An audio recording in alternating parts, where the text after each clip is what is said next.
ClancyPasta presents I Got in the Shower and I Think I Came Out in a Different Dimension. Written by haaleyburke.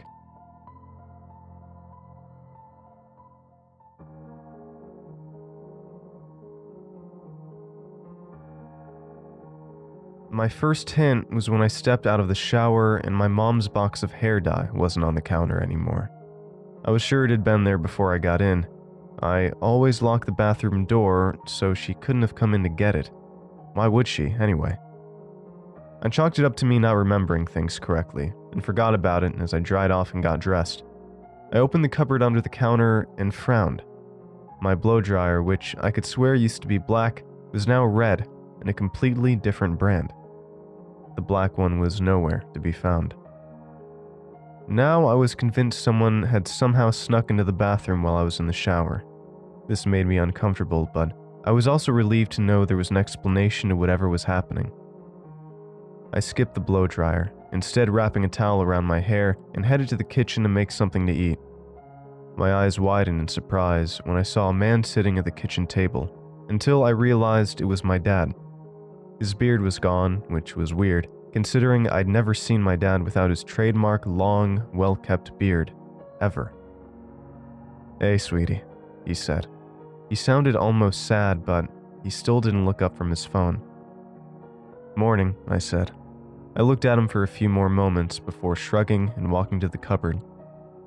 "What time does Mom get off work?" He didn't respond. I looked up from pouring my cereal to see him staring at me, looking concerned. He put his phone down. Now that I could see his face, I was painfully aware of how old he looked. Did he always look this old? "What?" I asked.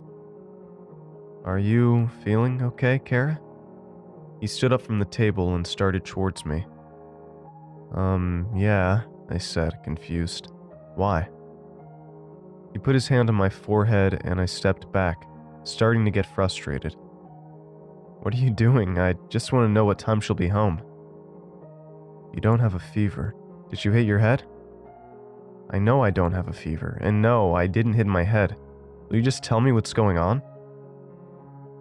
Dad didn't answer for a few moments. He just looked at me with this weird, sad look on his face. "Your mom died 4 years ago, Kara. It's been 4 years. Are you sure you didn't hit your head? You could have a concussion." I ignored his question. I was too busy trying to absorb what he'd just said to me. What the fuck is he talking about? I saw her yesterday, and every day before that.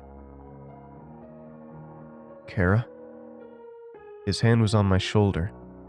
I shook it off and made a beeline for the closest window. I looked out in the driveway and saw only a rusty white pickup truck. We've never had a pickup truck.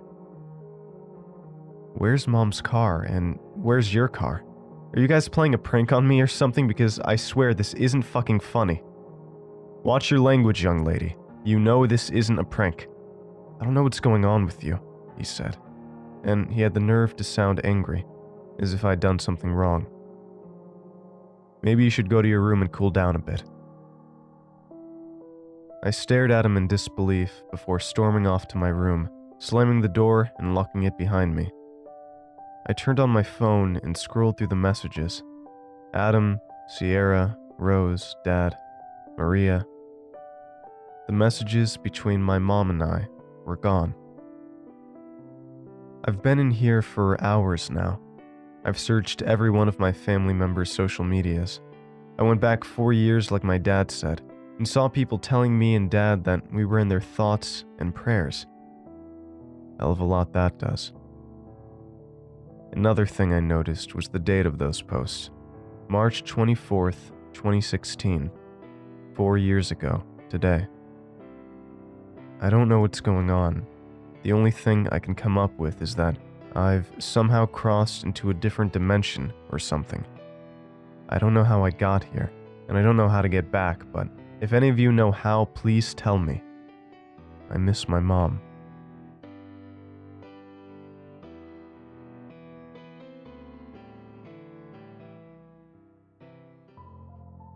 ClancyPasta presents You've heard of Bloody Mary and the Slenderman, But have any of you ever heard of Whistlin Willy? Written by realspoopystuff.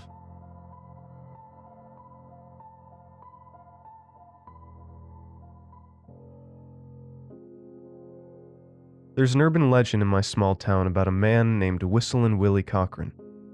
Personally, I don't believe in urban legends, but after what happened just recently, I'm starting to believe that he's real.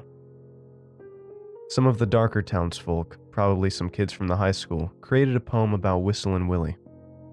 Whistlin Willy, hums a tune that's oh so silly.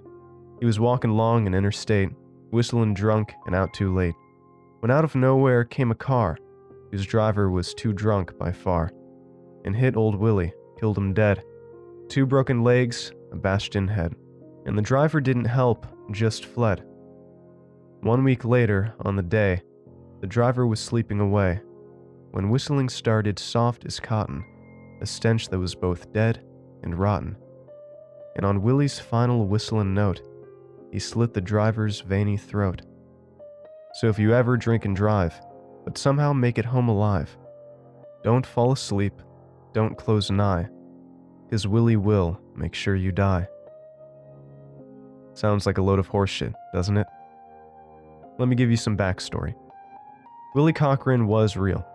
He was sort of a vagrant in our town, spending most of the day panhandling for change on Main Street, and then spending it all at the Eagle Tavern as soon as the sun went down. It was normal to see Willie walking down Main Street from the tavern to the abandoned house he squatted in most nights, anytime between 11 and 2 a.m., depending on how far the change got him. He was always friendly, always waved, and he was always whistling the exact same song. No one quite knows the song he was always whistling. Most people think he made it up himself. I'm big into music, and even I can't pinpoint where the tune comes from. It must have been his own. Anyways, the first part of the rhyme is true. One night, Willie left the tavern later than usual and was headed down Main Street to sleep off the drunk. I don't know if he was whistling or not, but I assume he was, because he was always whistling. Now, no one saw it happen, but Willie was struck and killed by a car. His body was found in the gutter with 2 broken legs and head that resembled a pumpkin 6 months after Halloween, the next day by old Miss Quebec on her way to the store. All signs pointed to Billy Jackson, the town drunk, as the one who hit him. The bartender at the tavern told Sheriff Kalk that Billy had been drinking late and refused to hand over his keys at last call. The hood of his car, a beautiful old Camaro, was bashed to bits the next day, and Billy couldn't remember anything happening to it. Fortunately for him, there was no blood or hair anywhere on the car. Due to the lack of concrete evidence, however, Billy was never charged. Well, exactly 1 week later, Billy was found dead in his bed. There was no sign of a break-in, and his mother, whom he lived with, didn't hear a peep all night. Billy died from loss of blood. His throat had been slit. The sheriff chalked it up to retaliation. He figured that one of Willie's kin had read about everything on the news, driven down to our little town, and cut Billy's throat while he slept. But again, no proof. After the whole ordeal, the sheriff and his deputies cracked down on drinking and driving. One of them was always at the Eagle Tavern towards close to make sure anyone who had had too much handed over the keys. That lasted a few months. There were no other problems during that time. My best friend Randy and I both turned 21 between Willie's death and the end of the drinking and driving patrol. Neither of us really believed the rhyme. The whole event was strange, sure, but I never believed in stuff like that.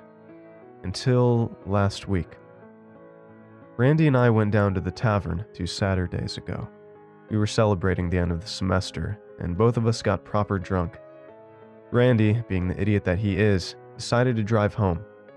I begged him not to, not because of Whistlin Willy, but because I know how dangerous it is to drive drunk. But he brushed me off and told me not to worry.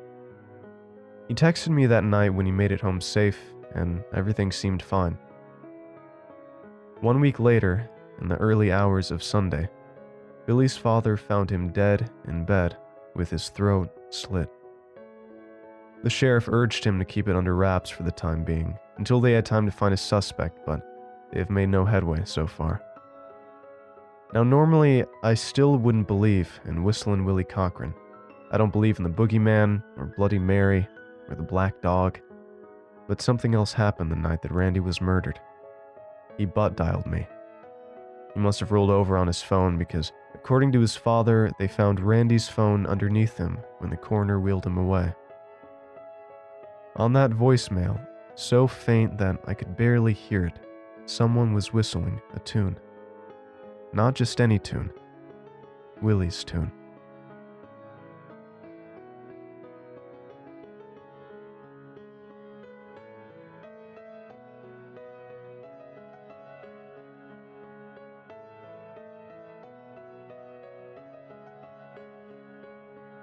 Thank you all for listening, and I hope you enjoyed tonight's episode. Now, before I go, I need to give a huge shout out to all of my patrons over at patreon.com/ClancyPasta, and right now I'm going to read off the names of all of my $5 and up patrons. So if you'd like to join those lovely ghouls, you can always head over to that website. And I also wanted to mention that, at least for the next month, I'm trying out uploading all of basically the new episodes, all the new videos, all the new podcast episodes, whatever you want to call them, to Patreon early, by at least a day. So, yeah. Alright, without further ado, special thanks to Jacob D, Michael L, Marcus B, AlleyCat36, Alfonso C, Mike222777, Jonathan D, Baby Bat, Joe S, Emily V, Sylvia K, Nameless, Tim W, Lydia P, C McFly23, Dustin A, Techo M, and Vicky T. So thank you so much to all of you and everybody who supports me on Patreon or YouTube members. Alright, so thank you all for listening, and have a great night.